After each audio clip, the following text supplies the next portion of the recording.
কোনো বস্তু তার গতির জন্য কাজ করার যে সামর্থ্য লাভ করে তাকে বলবো আমরা গতিশক্তি। গতিশক্তিকে কি দ্বারা প্রকাশ করা হয়? গতিশক্তিকে হচ্ছে বড় হাতে টি দ্বারা প্রকাশ করা হয়। টি দ্বারা প্রকাশ করা হয়। তাহলে এর একক কি? এর একক হচ্ছে জুল। একক কি? একক হচ্ছে joule.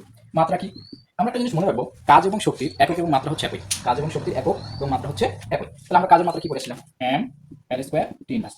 M L square T inverse 2। তাহলে শক্তির মাত্রা কত হবে? M L square T inverse 2। এবং হচ্ছে দেখি যে গতিশক্তি, তাহলে গতিশক্তির সমীকরণটা কি হবে? যে গতিশক্তির সমীকরণটা আমরা প্রমাণ করতেছি না, গতিশক্তির সমীকরণটা করলে আমাদের বের হচ্ছে যে গতিশক্তি আমরা জানি হচ্ছে গতিশক্তি গতিশক্তি ইকুয়াল আমরা লিখতে পারি হাফ ইন্টু ভর ইন্টু কি বেগ স্কোয়ার।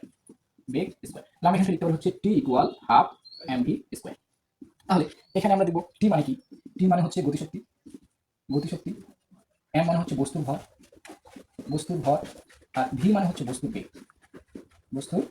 এই হচ্ছে আমাদের গতিশক্তি সম্পর্কিত কিছু তথ্য। এই তথ্যগুলো জানলে আমরা হচ্ছে গতিশক্তি সম্পর্কে সবকিছু করতে পারবো আর কি। যে গতিশক্তি কিভাবে ম্যাথ আসে সেই ম্যাথগুলো করতে পারবো।